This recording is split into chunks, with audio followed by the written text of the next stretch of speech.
First of all, I always remind myself and others that no civilian out there took an oath. Like nobody raised their right hand and promised to be law-abiding, respectful.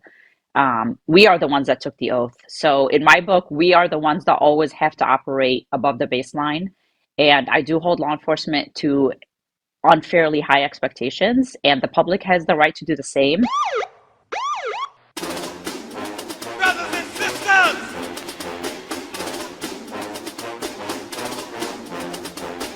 brothers and sisters, I don't know what this world is coming to. You're listening to the Black and Blue Podcast, a discussion and celebration of the roles of African Americans and other minorities in U.S. law enforcement. Your host on the Black and Blue Podcast is Dale Peters, a law enforcement professional with over 20 years experience in the business. Hop on board this Black and Blue train of interviews, current events, and pop culture conversations. So get ready. The Black and Blue Podcast is coming at you right now. What's going on, Black and Blue fan? Welcome to the latest edition of the Black and Blue Podcast, where we celebrate diversity in U.S. law enforcement. My name is Dale, and I'm the host. Thank you for stopping by, and I really appreciate that. But before we get started, hey, everybody, please let me ask you to click those like, subscribe, and bell icons right down here on my YouTube channel. And if you listen to me on your favorite podcast platform of choice, make sure you rate the Black and Blue Podcast 5 stars. And finally, make sure you check me out on any one of my social media pages for even more content. You can find me everywhere at Black and Blue US. All right, so with that down, let's get right to it. My guest today is a police sergeant in the great state of Ohio. We all know about the OHIO, so everybody, we'll let her tell you the juicy details. Everybody, please help me welcome to the show, Sergeant Sarah Shendy.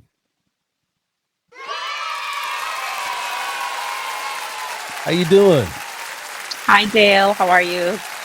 I'm excellent. Thank you for coming on to the show. Thank you for inviting me. Absolutely. So how's your Saturday shaping out there in the great state of Ohio? It is cold and snowy, but it's been a very mild February, so I'm not going to complain. Okay, all right. So Yeah. it's not too blizzardy and all that No, no, craziness. No, it's been nice to us. It's been nice. good. And you're in Good. Cleveland, right? Yes, I am. All right. I told you off air that I'm originally from Columbus, a bit of a Yeah. rivalry there, but we Yeah, all love Ohio State. But other than that, yeah, there's a little bit of rivalry there. Are you originally from Columbus?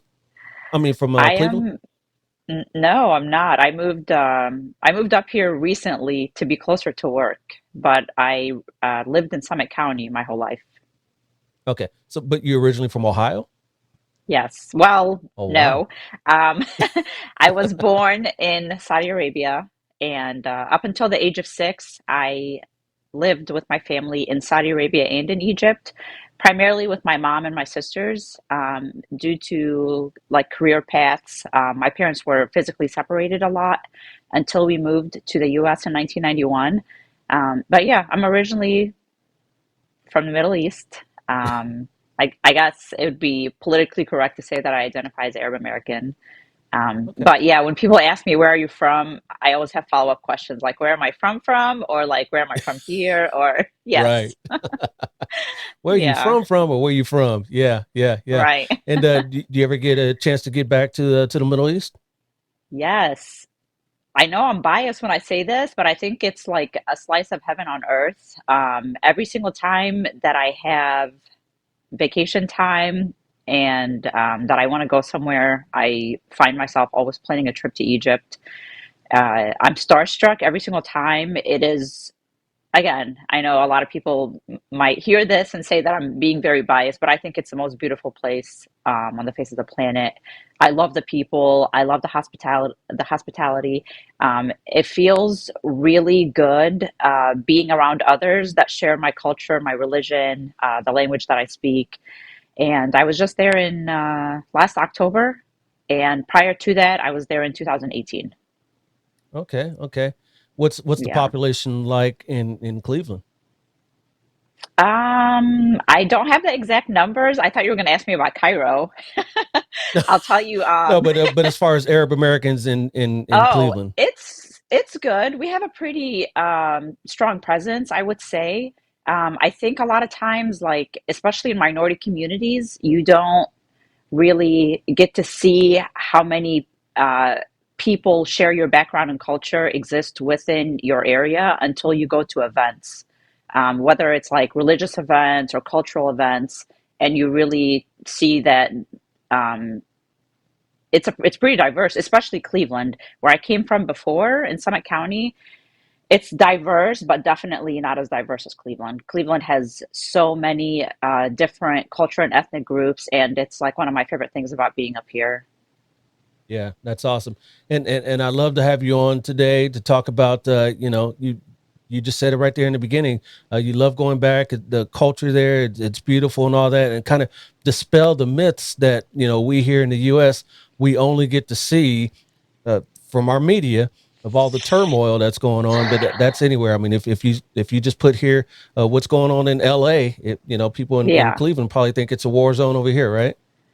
true. And I used to be one of those people, so I apologize in advance. I don't even watch the news anymore, and I encourage Yeah. people to like super detox from sitting in front of the news.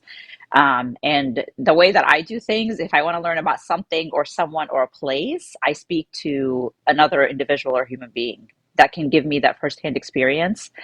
Because we all know, and I'm very careful and cautious when I talk about the media because I've had nothing but the best relationships with our local media, especially. They've always given me so much time and airspace to talk about my story, which is very important to me. I appreciate, anybody that does that, including the opportunity that you gave me today. But yeah, there's a lot of myths, misconception, a lot of fear that is always a direct result of just like not knowing. Um, Yes. I actually, in 2012, after I finished my master's degree, I put together a class titled Interacting with the Middle Eastern Muslim Population, Dispelling the Myths and Misconceptions. And I've taught it over 100 times to state, local, and federal law enforcement, even outside of law enforcement, like teachers, hospital staff. It's a very beneficial class for anybody that works with people. And it's my absolute favorite class to teach. It's such a tough topic to talk about. And I'm very big on like leadership and communication. And I think that a lot of things that we do in our personal and professional life, the success of it depends on our communication and delivery. So I love Yes. teaching the class. I'm really excited because I got certified for continuing professional credits this year. So I'm hoping that I reach even more law enforcement here in the state of Ohio. I have taught it in other states as well, but primarily here in the state of Ohio. And I talk about common myths and misconceptions because it's a lot. And my two biggest passions in life are my Arab American Muslim community and family, and then the law enforcement family. Those are like the two things that I live and die for. Yeah. And when I was a younger officer, and I used to go to all these trainings because I'm really big on training and education, I think law enforcement has to be some of the most trained and educated people in our country because we never know what situation we're going to run into. And although it's impossible to train for every single situation and scenario out there, I think we at least have to try. So I used to go to all these trainings, and of course, like I don't look Muslim and I don't look Middle Eastern. Everybody always thinks that I'm mixed, Hispanic, Puerto Rican. When I go to Miami, everybody speaks Spanish to me or Cuban, and I was like I only speak English and Arabic, Yeah. barely. Maybe a little So Spanish that you learned here and there, right? a little bit, yes, Yeah. a Yeah. little bit. But I just recognized that like so many things that I heard around me from other officers were just so not true. And that's like a big problem, because if you go into a situation, especially as an officer, with so much bias, you're not giving that family the best service that they need, deserve, and should expect. Yeah. So yeah, there's a lot of myths and a lot of misconceptions, and majority of them do come from the media or the entertainment world and fear. Right. exactly, exactly. Yeah. So you talked about one of your two loves, first being your family and your culture, and the second Hmm. one being law enforcement, which is why we're here today as well. Tell Yes. everybody where you work and what you do there. Sure. So I am with the Case Western Reserve University Division of Public Safety. Case Western Reserve University is ranked 44 globally, and we have students from 170 some different countries. It's, again, I'm being biased, one of the most beautiful college campuses that I've ever seen, and it's in the heart of Cleveland. I have been there. It'll be a year in April, so not too long. But April is also going to be my 16th year in law enforcement overall, and I'm a second shift police sergeant. My shift is the best on the department. Of course, of I work course. with a lot. I work with a lot of wonderful people. The very unique thing about the police department where I am right now is I don't just work with other officers. We have a lot of staff that are unsworn that do a lot of different things based in resiliency work, mental health and wellness.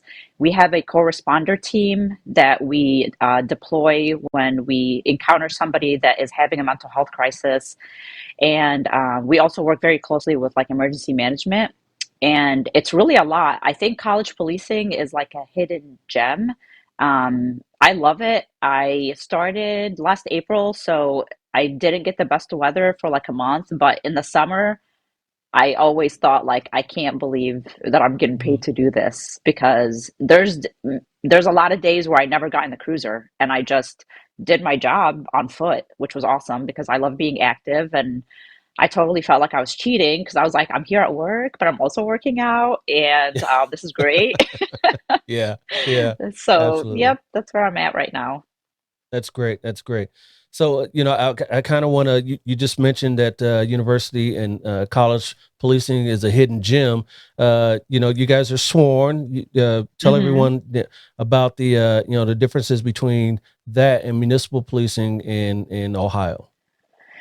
Yeah, so that's where I came from. I came from a township in Summit County. We bordered very busy areas, and we too were very busy.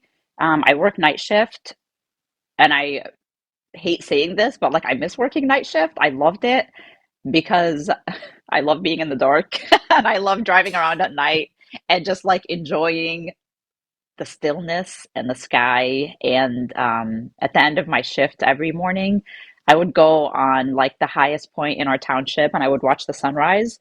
And I would just be like, man, regardless if it was like a slow night or a really busy night, I feel like the sunrise, it's like symbolic of like a new day and a new chapter. And I'm a sucker for the sky. I love it. And that was just such an amazing experience for me every day. And I have like 1,000 pictures in my phone of my cruiser and the sunrise.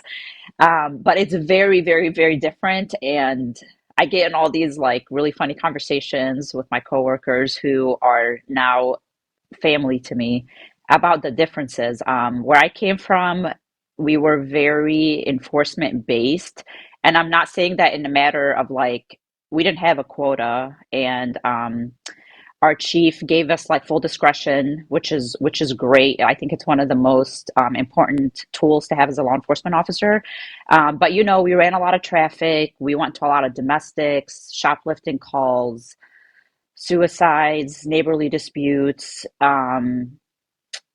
The I hate to say the basic law enforcement stuff because Yeah. I don't like labeling things like that when they're very traumatic, in terms of the people that are involved in all those terrible things that we respond to. But college law enforcement is very different, because to me personally, one of the biggest challenges that I've had to adjust to and that I'm still adjusting to is you're encountering a lot of people that have never been in the presence of a police officer before, whether it's here in the US, or in their country, which, I'll tell you from personal experience that law enforcement around the world is very different than law enforcement here in the US. Hmm. Matter of fact, I just had a traffic stop the other day and I stopped a international student, and like he didn't stop. And I knew right away. I was like, he's never been pulled over before. He's not trying to run from me. He's not trying to evade the police. He just he didn't stop right away, and then like I think the sirens got him to stop, and then he got out of the car, and I was like, please get back in your Yeah. vehicle. And I had a conversation with him. I'm very big on that as an officer. I always want people to change their behavior for the right reason and because they know better, not because they're avoiding a fine or because they don't want to go to jail or because whatever. I'm very big on the why behind our behavior and why other people do things. So it was like a good, really solid 5 minute conversation. And I explained to him next time a cruiser behind you displays lights or sirens, you have to like slowly pull over to the right. And he was very apologetic. And to me, those encounters really matter because that may be the Mhm. only encounter that he has with an officer for like the remainder of his life. Who knows? So that's been like a big adjustment for me is dealing with like a whole population that is has never dealt with law enforcement before, but I take that as an opportunity. I don't take it as a challenge. The fact that it has been an adjustment for me does not put an automatic negative connotation to it. I love telling people what we do. I love telling people why we do what we do and giving them like an inside look to the job, which is why I'm so adamant about taking advantage of opportunities like this one. Yeah, yeah, absolutely. And you said a lot of those students have never had law enforcement contacts in their past, unlike say Hmm. like in a municipal, especially in a lower income community. Hmm. But do you find that a lot of those students still have attitudes, because they're, maybe, because when you're in college, you express that's when you express your views and you're trying to figure out where you lie politically Hmm. and protests and all those sorts of things. Do you find a lot of those sorts of attitudes with the students? So, no, I don't. And I'll tell you why. First of all, I always remind myself and others that no civilian out there took an oath. Like, nobody raised their right hand and promised to be law abiding, respectful. We are the ones that took the oath. So, in my book, we are the ones that always have to operate above the baseline. And I do hold law enforcement to unfairly high expectations, and the public has the right to do the same. And when after the George Floyd incident, I was honored to be appointed by Governor Mike DeWine here in the state of Ohio as the inaugural director of the Office of Law Enforcement Recruitment, which, to my knowledge, is the first office of its kind in the whole country. And we basically focused on getting more qualified applicants into law enforcement, especially women and minorities because that seems to be a struggle in every single police department across the country, Yes. not just here in Ohio. And I cannot put into words how much that job changed me. I think about it every single day because it was that strong in my life, and I talk about it with like my former boss and my coworkers like on a weekly basis because it was such a huge shift in my life, and I'll tell you why. I used to be the person up until like I would have to say like 2016ish when I went into the training world full time for 4 years. I used to be the person that when I heard a negative experience, when I heard someone talking about a negative experience with law enforcement, I was quick to defend. I was like, no, we don't do that. There had to be something else going on that they're keeping from the story. Yeah. Like, no, that's not how we train. And my sisters would always tell me, they're like, Sarah, not everybody is like you. Not everybody cares so deeply. Not everybody is that level of compassionate and empathetic. And I don't want people to like me, but like if you're in uniform, I do expect you to care. And I do expect you to treat people with the utmost respect and professionalism. And of course, I always have to say this because when I have these conversations, people act like by doing so, you're compromising officer safety. You're absolutely not. You're contributing to officer safety. Because when I was at OPATA, the Ohio Peace Officer Training Academy, and I taught all of the community diversity classes and like the topics that people were not excited and thrilled to attend. And I always told them like when you disrespect somebody like on a traffic stop, on a domestic, on any kind of encounter, you can initially be setting up the next officer to get killed because why would they care if you go in there and you become a part of their story and a part of their narrative and you compacted their trauma and you disrespected them in front of their family and their kids and you caused harm to them, why would they care about the next officer they encounter, right? Right. So my state job, I had so many tough conversations that like hurt me to my core. And I when I tell you I love this job, I'm like I am in love with this job. Like when I was a keynote speaker at several conferences and we talk about like policing or leadership or like officer suicides, like everybody knew I was going to cry at least once because I'm so passionate, not just about what we do, but like the lives that we touch, which is so much, you know. You Yeah. get sent to a call, you get sent to a traffic stop, you automatically become a part of that person's narrative, whether you like it or not. And later on in the future, when they're telling their story and they're reflecting on the worst day of their life, they're going to say, and then this officer came, and I don't even remember his or her name, but they were so kind. They were so compassionate. They gave me a hug. They told me it was going to be okay. Or they were so disrespectful, they were so demeaning, their body language was terrible. And people, you know, I always remind officers, people don't have to have prior police work or be detectives to take note of everything that we do, say, and feel. Your energy introduces you before you speak. So what you say on calls absolutely matters, but everything that you do before, including how you arrive to the scene, how you get out of your car, that stuff is equally important. But I had a lot of tough conversations at my state job because I worked with a lot of social justice groups, not just in the state of Ohio, but around the country. And prior to our conversations, they would send me letters talking about how bad they want to defund the police. And my knee-jerk Yeah. reaction was like, do you not know who I am? Like police is like my middle name. Like, how dare you talk about my family like this? And I used to get so defensive. And my supervisor at the time, Carlton Moore, who's now the executive director of the Bureau of Justice Assistance, and like one of the best human beings I've ever met and one of the best leaders I've ever worked with, he gave me 110% autonomy. And he's like, Sarah, if you want to join in on these conversations, do it. If you don't want to do it, don't do it, you know? And I have a pattern of wanting to do hard, challenging things because I feel like as human beings, that's like our opportunity for growth. And my knee jerk reaction, oh my God, I was so heated. I was so mad because in the back of my mind, I know the reality of policing. I know all about the Yeah. trauma, the vicarious trauma, the suicide rates, the depression, and self medication, and on and on and on and on. And how dare you talk about my family like this, and how dare you want to defund the police? But I did the hard thing and I joined in on every single one of those conversations. And I attended with the intentions to listen to understand and not listen to reply. And what a heartbreaking experience it was for me. Like when I tell you that like my heart was shattered by some of the stories I heard, that doesn't even begin to describe how I felt. Because I think as human beings, some of the emotions that we feel are so difficult to explain and so difficult to put into words. And the beauty of this transformation was a lot of them expected me to go in there and totally defend every bad thing that has happened.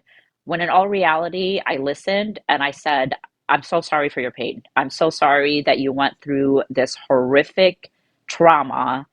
And I just make sure they understand at the end of the conversation that not all officers are like that, Sure. and that we're individuals, you know, like we're human beings outside of uniform. And it's really funny, you know, I've had people on calls primarily younger black males that, you know, that want to get an attitude with me, and they'd say something like, I don't like you. And I'm like, you don't even know me to like me. I'm like, if you knew me, you and I would be best friends, you know? And I would take the conversation very lightly. And I never like snapped back at them. I always maintained my professionalism, and I always did my absolute best to lead by example because that's what changes people's hearts. And that's the same thing that I said in training. I'm like, thank you for coming to my class. I'm not here to change your mind. I'm here to change your heart because people change their behavior when they have a change of heart, not a change of mind. Yeah. We feel first, and then we think, and then we act. Yeah. Absolutely. Yeah. Yeah. It was a good thing that you You said that we're human beings, and not every officer does that. I like to try to keep it real on this show, and you were mentioning this is your family. How dare you? But reality is there are some bad cops out there that have done awful, terrible things, and we've got to shine lights on those. But yeah, absolutely, it's not every officer, and it's not even a fraction of what Hmm. the officers are out there. But it does happen, and we can't not acknowledge that, right? For sure. For sure. And two, like when it comes to you asking me specifically about the students on campus, like that's why it's so important for us to be visible, and to invite conversations. I mean, one of my most favorite memories from this last summer is I was walking on campus with our clinician who is employed with us, and a group of kids stopped us and they were like roasting one of their friends about his socks, and they stopped us and they're like, all right, what do you guys think? Do you think his socks are cute, not cute? And we had this like hilarious conversation with a group of minority students that I've never spoken to before. And I'm like, if we weren't out on foot, we would have missed out on that experience. If we didn't look Yes. so happy and so approachable, they would have never stopped us. They would have moved out of our way to make sure that we passed them, and they would have gone on with whatever conversation they were having. But that's why I'm really big on being out there. And that's another thing that's very unique about campus policing. Even though in my previous agency I was on foot a lot, but like, and I had really great encounters with the public, but it was like at the store, and on campus it's completely different because you can literally walk from building to building, and the students are always out, and like student organization stuff and concerts. And when people see you, again, your energy introduces you before you speak. So I don't have to go up to someone and be like, hi, I'm Sergeant Shendy. I'm friendly.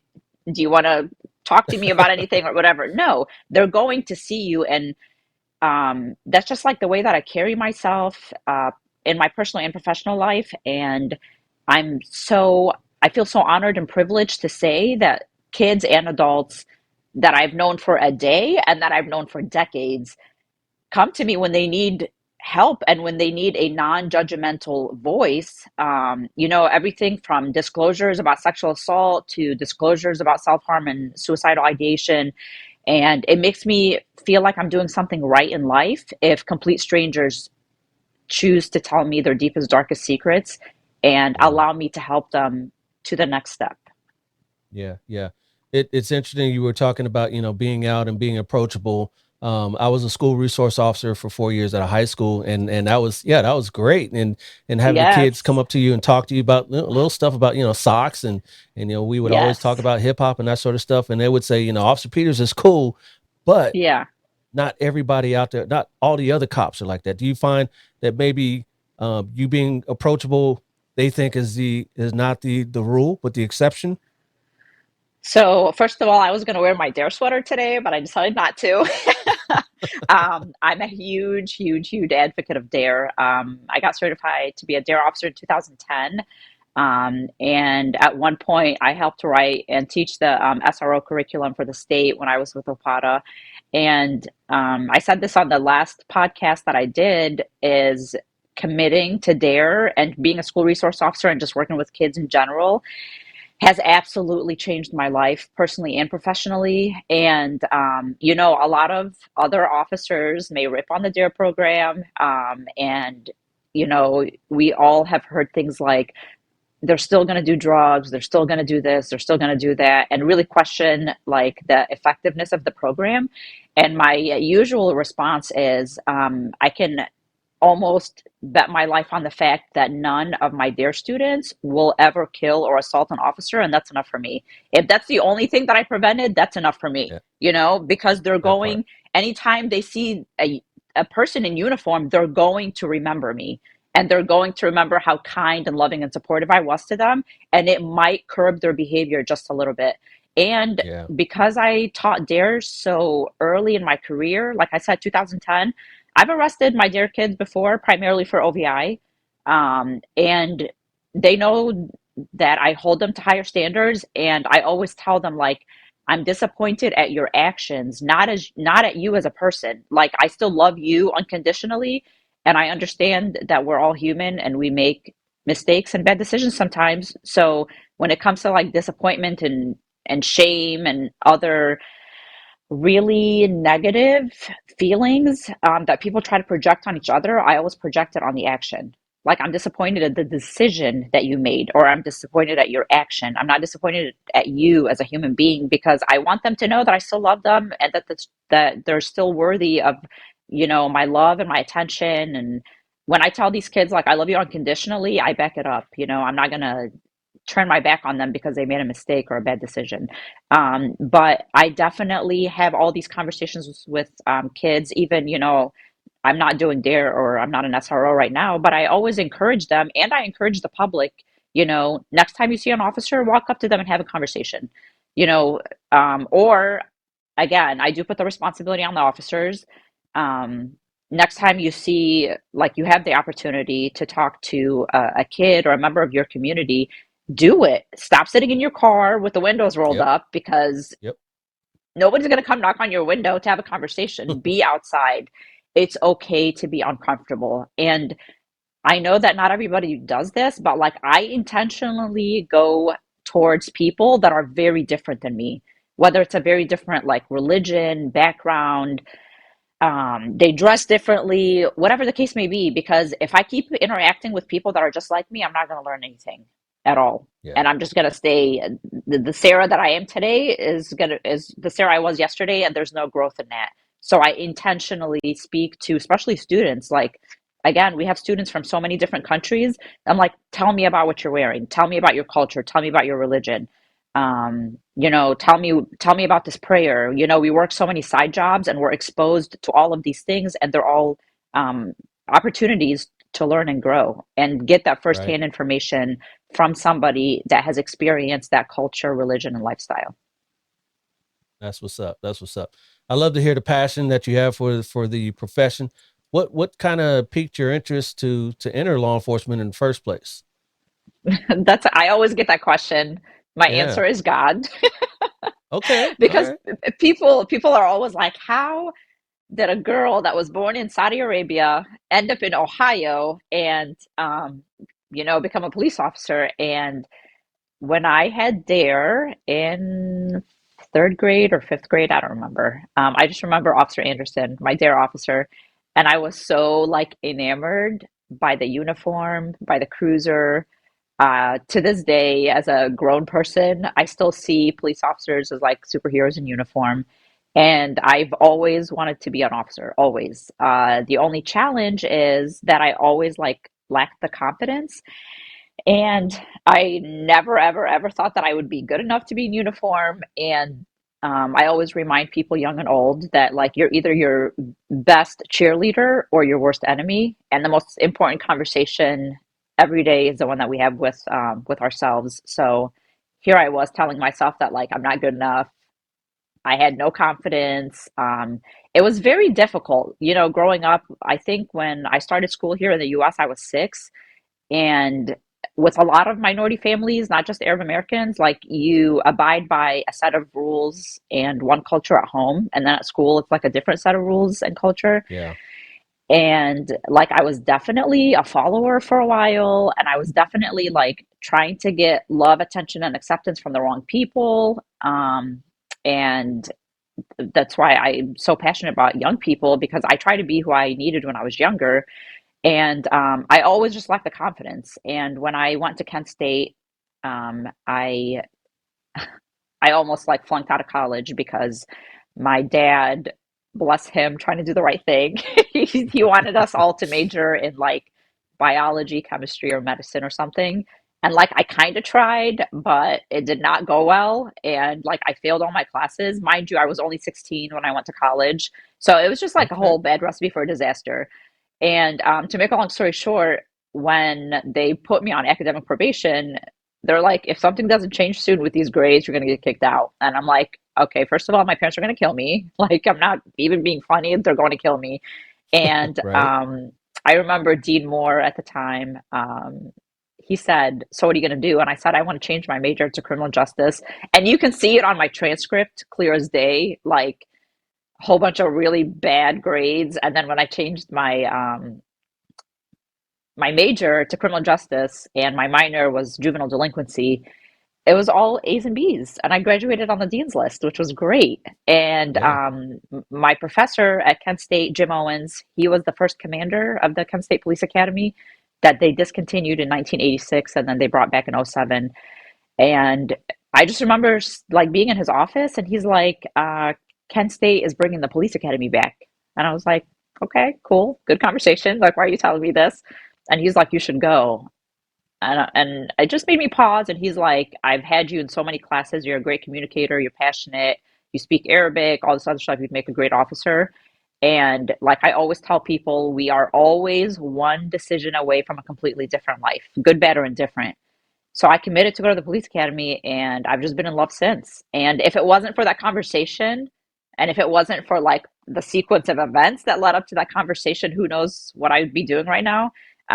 Although I love a lot of other things, I have no idea what else I'd be doing because I'm just Yeah. so in love with local law enforcement, with uniform police work that I have.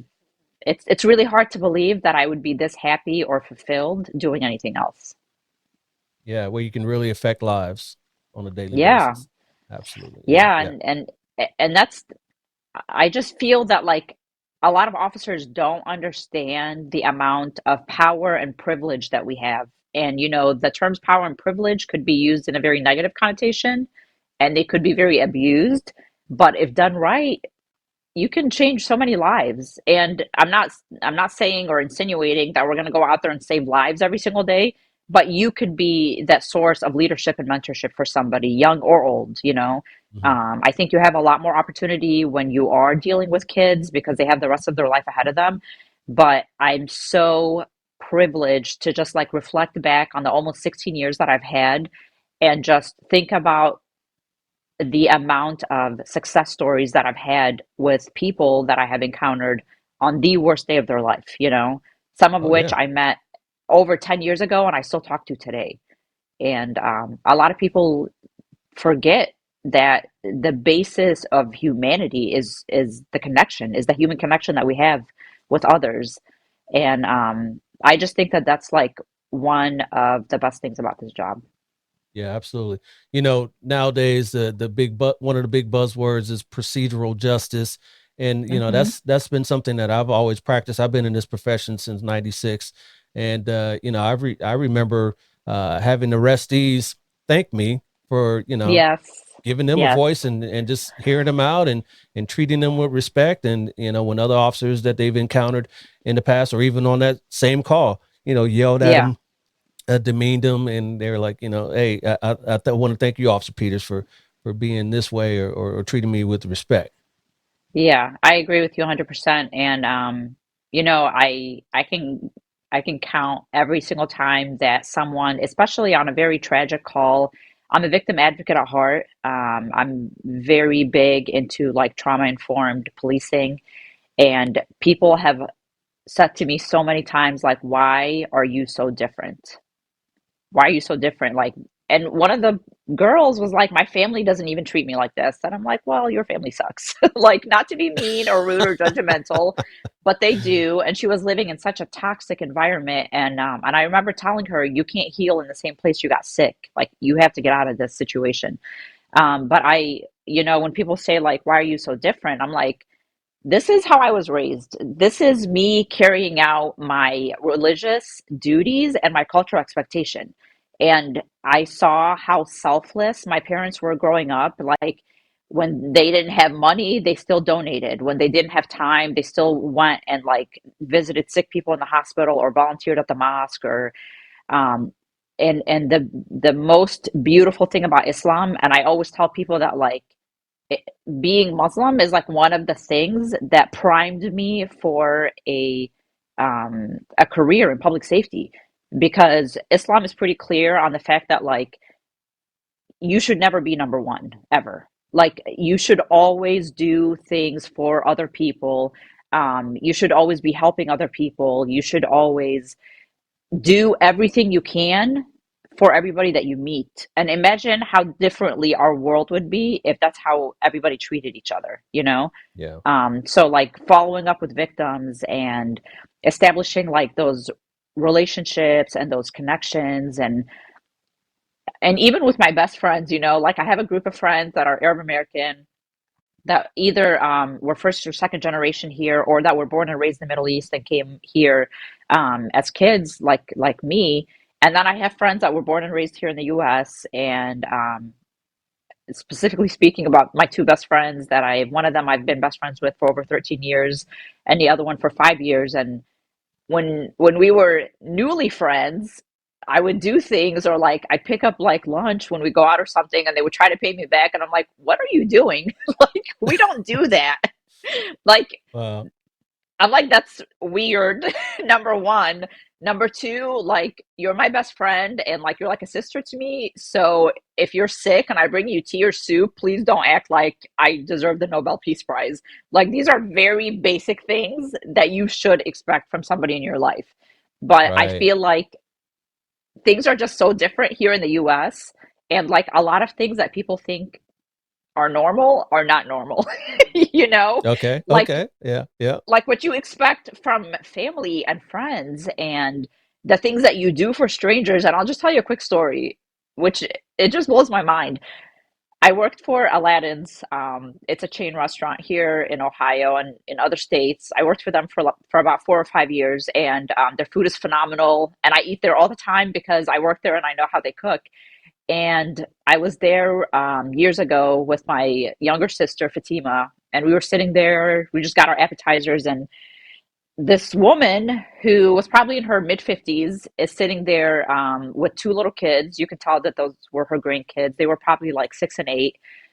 And she gets this phone call, and she's sitting at her table, and it's not a big restaurant. So, like anybody in the restaurant, everybody heard what was happening.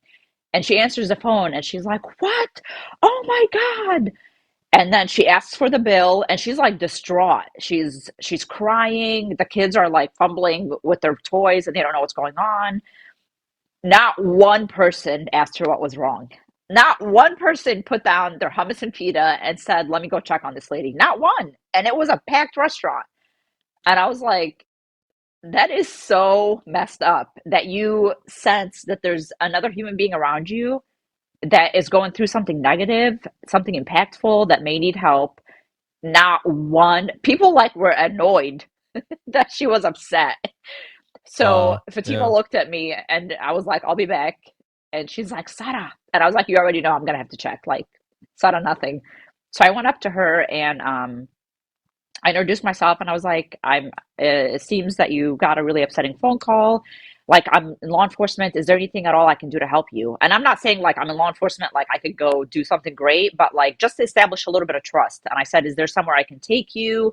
Do you want me to stay with you until you get a ride?" And she said, she pointed at the kids, and she said their dad just overdosed and died. And it Oh, was during wow. like the opioid epidemic. And I Yeah. walked her outside, and I just talked to her for a minute until she calmed down and she was able to drive to the hospital. But like I see things like that happen all the time, and people are just like so disconnected. I don't know. Yeah. I don't want to come off judgmental, but in our culture, in our religion, where I come from, you care deeply about everybody that is around you, you know? Yeah. And here in the US, like everything is so individualistic. Like you're Yes. 18, you can move out, you're an adult, you're responsible for yourself. I was like, 18? They got 6 to 8 to 10 more years until the frontal lobe is fully developed, and you're Yes. here, and they're joining our military and driving and living on college campuses by themselves. And I'm like, and of course, when you and I were 18, we thought we were we thought we were hot Yeah. stuff. And When at I was 20 and at 16, I 25 and thought at that. Yeah. right. Yeah. But yeah, everything here is just like very siloed, and I hate that. And I think it's very unhealthy. And I don't live that way. Like if there's any human being in the vicinity of where I'm at that's in trouble or suffering or needs someone to talk to or shoulder to cry on, like I don't care about our differences. I'm going to be there for them. I'm going to at least check in on them. But majority of people just, I don't, I again, I'm very careful and cautious about making blanket statements. But from what I've seen, a lot of people are very disconnected, and they don't, they're not invested in what goes on around them in terms of Yeah. the pain and suffering of other people. And Of course, like I suffer from compassion fatigue all the time, which is fine because I know how to deal with it the healthy way. But I would Uh-huh. rather live a life full of discomfort and sacrifice, knowing that I'm helping someone else, than be super comfortable and just like disconnected all the time. Yeah, yeah. We can get a little jaded from, life here in the US. You said you were concerned for this other person, but people that are kind of ingrained in this culture know that maybe if I would have come up to her, she'd be like, I don't know you, get away from me, or Yeah. that sort of thing. So we kind of get jaded to that, and we're like, people don't Hmm. want to be bothered, which Hmm. is again on the flip side a bad thing as well. Yeah, it is. And you know what? I would always rather make the effort and get denied or get turned away than not say anything Sure. at all. Because at the end of the day, I have to know that I tried. Yeah. Yeah, absolutely. And here's a chance, because you were talking about how passionate you are, and you've been saying that through this whole interview here, about your culture and your religion as well. Maybe you can dispel the myth that you being female in a role of law enforcement is taboo. Yeah, so when I got Or is sworn it? in with Case, yeah, I mean, some people may think it is. When I got sworn in with Case Western in May, um, I made international news because, to my knowledge, I'm the first Egyptian Muslim female sergeant in the state of Ohio, to my knowledge. And thank you. MBN, the Middle Eastern Broadcasting Network, which is a federally funded news outlet from Washington, D.C., they came up here for a couple days and did like a 7.5 minute documentary on my career and my family, which was super awesome. But when my story went viral on Facebook, there was a lot of negative comments. And I'm like, okay, like your opinion doesn't really matter to me. Like, I don't even know who you are. But there's a lot of people that, primarily older males, that were like, this is nothing to be proud of. You shouldn't be in uniform to begin with, all of this other stuff. And I super take that stuff with a grain of salt because just like I don't understand their lifestyle and decision making, they're not going to understand my lifestyle and why I choose to do certain things. And, there are people here in the US that were born and raised here that don't like to see women in uniform, women in spaces of authority or leadership. And I hate to say this, but again, we're keeping it real. I'm sure that there's officers out there that don't favor having women in law enforcement, which That again, part. completely fine. You're entitled to your opinion. Um, I'm going to let your opinion drive me to continue to do good and do better and do the most. But in terms of, and here's another thing that I want to tell you is like Islamically, which is a huge myth that people think like Islam as a religion like suppresses women. Islam puts women on a pedestal. Like I, the world would be in much better place if like people treated women like Prophet Muhammad told us to treat women. And before he died, the last thing out of his mouth was take care of your women. And you're talking about a prophet, Prophet Muhammad, who we believe is the last known prophet. And also like his wife, Khadijah, she was 40 and he was 25 when they got married, and she's the one that proposed to him. So that shows you that even back then, and in the basis and in the core of Islam, women had such um, a compassionate yet authoritative standing within the religion. So of course, like there are people that, and like even culturally, I'll tell you that I have like, there's some people in our immediate community that like don't love me, which is fine because they think that like a woman being educated and independent is like a threat. It's a threat to the relationship, it's a threat to the family structure. I obviously don't believe in that at all. And I think, especially marriage is about partnership and not ownership. And I always tell people that like the problems that we have as Arab American and Muslims are the same problems that you see amongst other families, whether they're Christian, Jewish, first generation, second generation. You're dealing with people. But because we look so different on the outside sometimes, and because of outside influences, whether it's the media or entertainment or, personal experiences that may have been very traumatic, we are always taught to believe that things are so different with other human beings when in all reality, we're the same. We have the same struggles within our families. Hmm. We have the same struggles amongst ourselves as human beings. So the majority of people are definitely very supportive. I mean, my family are like my biggest cheerleaders. They've just been beside me since day one. They come to all of my events at work. They're just amazing, amazing, amazing people. And my parents were not thrilled when I went to the police academy. I didn't even tell them. I told them after the fact. I disseminate information on a need to know basis, and at the time On a they just need to didn't know. need to know. Yeah. Oh, okay. So, That's another story for but another show. Yeah. yeah, I was afraid. I was like, oh my God, like are they gonna think I'm letting them down? Is this gonna be like not good for our family reputation? And like I said, I was 16 when I went to college, so like a lot of growth happened, and I just didn't want anybody influencing my decision making at the time. Okay. But obviously, they quickly learned that I wasn't a police academy, especially when I got home after being tased and pepper sprayed.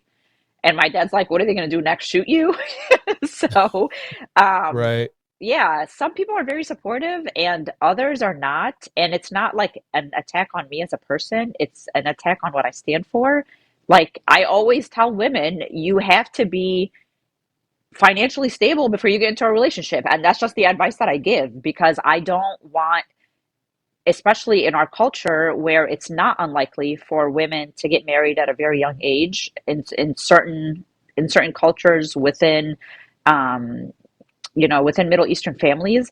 And yeah, I disagree with that openly and wholeheartedly. And I'm not sorry about it because I think that as a woman, you should get your education. I know college is not for everybody, and I'm not the type of person that like gives people like automatic status when they have a degree. I don't care about that. I care about you being educated, aware, like have awareness and have some kind of life experience and achieve financial stability. So God forbid your relationship does go south, you aren't relying on that person for financial support and forced to stay in a relationship because we know that that's one of the common reasons within domestic violence and situations involving like a mixture of DV and sexual assault.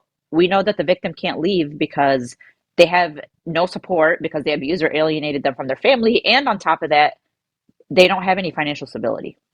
Yeah. So, yes, I am an advocate for people to be, men and women, to be a whole person before you get yourself into a relationship. Because, we always hear like, oh, I'm waiting for that one person to complete me. Complete you? You're not a half a person. Like, you are a No. whole, No. you know what I mean? Like, you're a whole Yeah. person and For you're sure. worthy of everything good in the world. And you're going to add value to someone's life and someone's going to add value to your life. But please stop talking about yourself or treating yourself as a half person and you're waiting to become whole. I just don't believe in Waiting to that. become all. Yeah. Yeah. Absolutely. Yeah. Yeah. Yeah. And then continuing on being female in a profession. And we were talking earlier about right now it's tough to bring people in the profession, particularly females. I'm sure you've heard of the 30 by 30 initiative. What's your thoughts on how to recruit more females into this profession? Yes. First of all, I love everybody that's associated with 30 by 30. I am so privileged and honored to say that they are my friends and my mentors. Um, and yeah, so Case is actually, I have to check, but at the time when we signed the 30 by 30 pledge, we were the only police department within an institution of higher learning in the state of Ohio that signed the 30 by 30.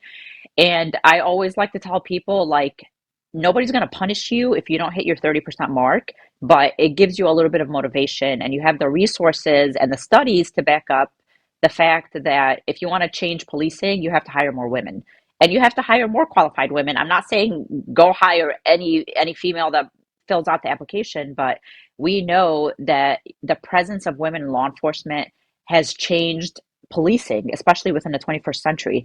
And Yeah. I know that it's, ever since like the George Floyd incident and like we've had unfortunately a whole bunch of really terrible incidents happen back to back. And it does make people, especially women, especially minorities, less likely to want to pursue law enforcement as a career. And I love changing that narrative. And that's why, like, it's so important. And I jump all over these opportunities to have any kind of airtime or FaceTime to just like talk about my story and talk about my passions, because it does not take a lot for someone else to be inspired by your story, especially someone from your background, someone with your religion, someone that may have a little bit of an accent because English is not their first language. And I want people to look at me and say, if she did it, I can do it. And you absolutely can do it. So organizations like 30 by 30 and Nolly are so important because not only do they offer like the resources for your department to really do great things and do better when it comes to the recruitment and retention of women, but they have the studies to back up what they're saying. And when we have these conversations, it's also very important to remember and mention how important it is for our male counterparts in terms of achieving, our 30 by 30 goal, or getting the right candidates into our police departments and getting them to stay, because we can focus on recruitment all we want. If we're doing really well with recruitment and then failing in the retention area, you just wasted a whole bunch of your money for nothing. So having like our male counterparts in our workplace that support us and that make sure we have a seat at the table and that open doors for us when there's opportunity in that room, that is so key. And 30 by 30 is really big. Like obviously I've sat through like a lot of their presentations, and we have one coming up March 27th, and they make sure to talk about that. They're like, this isn't to shun the males in the profession. We need you. We need you more today than we ever did before, because without Hmm. them, we're never going to be able to achieve any of our goals. But yeah, I'm just really big about educating people about the job. And like, if we left it to the media to educate them, Yep. we're never gonna get anybody. But if you're Yep. vulnerable, if you practice vulnerability, and if you're a good communicator, and if you really put yourself out there, which is, I do, you're gonna get a lot of people to talk to you about law enforcement and ask you questions. And all they need is that one little push. Maybe they're coming from a family that's anti-police, maybe they grew up their whole life thinking that the police are the enemy. They're going to need that guidance and the mentorship to make the first step to commit to going to the police academy. Yep. That part right there. That part right there. All right, sorry. So hey, as we wrap this up, let me ask you, a couple things. One, a tough and challenging incident or something that you've been involved with. Something that when you look back on, you go, "Wow, that was a tough day. That was challenging." Something so our viewers and our listeners can understand, a little bit about the inside of law enforcement.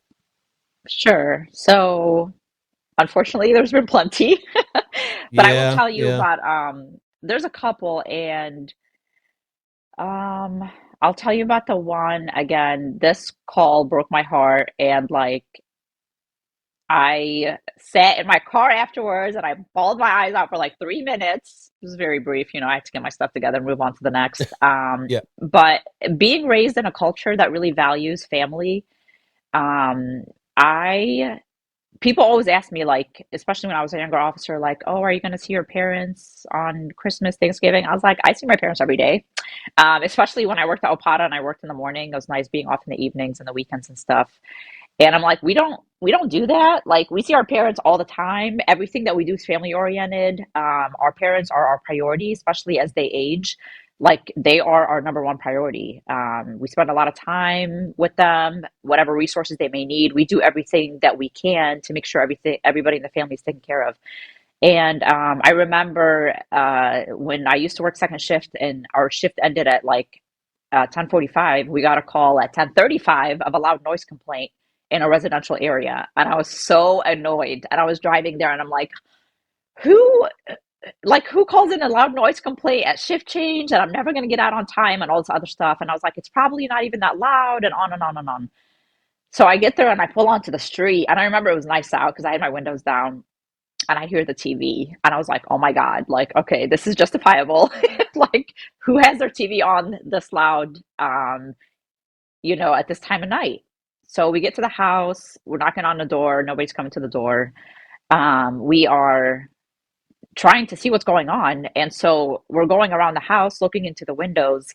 And I don't remember who saw him first, if it was my partner or I, but there was a guy, I think he was like 78, 79, that fell out of his wheelchair. And he was like almost paraplegic.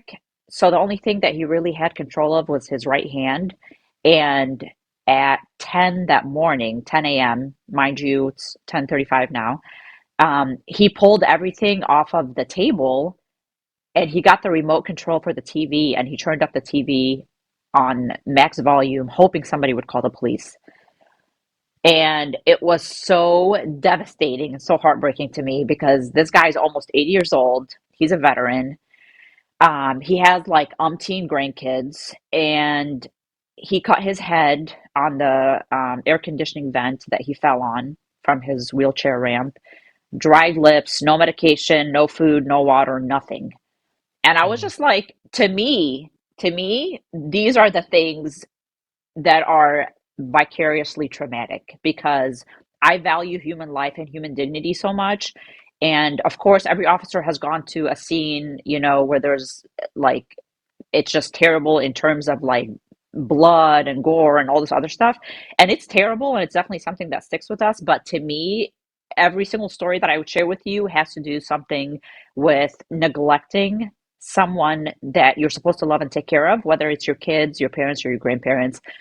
And to make a long story short, benefits of being short, jumped through the window. I let the other officers in. The paramedics came out, got him some water, got him up, gave him his medication, and we called his emergency contact, which was one of his kids. And this is why I left because I was like, if this dude shows up and I'm still here, I'm getting written up. Like I'm gonna give him a piece of my mind Yeah. because we called Wow. him to tell him what's going on. And he was like, so are you telling me that I have to come out there right now because I work in the morning? I'm like, I just told you that this man's been laying on the ground for 12 hours and he split his head open and he is just like terrible, terrible condition. And he was so bothered that we called him and asked him to come out, even though he's listed as his Wow. emergency contact. And it just like deeply, deeply, deeply hurt my heart because I'm like, I can't imagine laying on the ground for 12 hours, not knowing when help is going to come and if it ever arrives, you know? Yeah. And if that person had never called us, we like, who knows? He could have died. He could have, I mean, he was definitely past dehydration and everything else.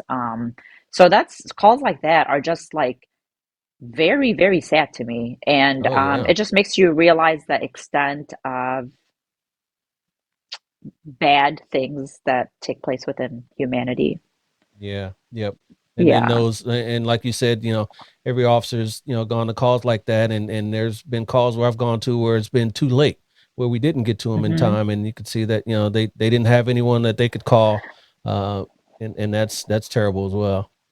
Yeah, That's it's really very bad. sad. Yeah. I mean, I'm on a group chat with my family and we talk all day, all day.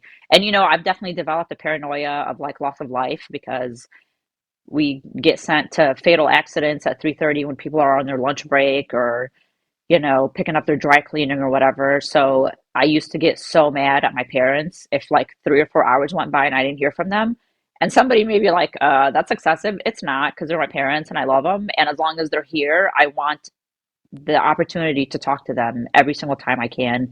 And one of my New Year's resolutions that my friends have been harping on for a while is like you have to stay home one of the days that you're off. Like you can't just be all over the place all the time.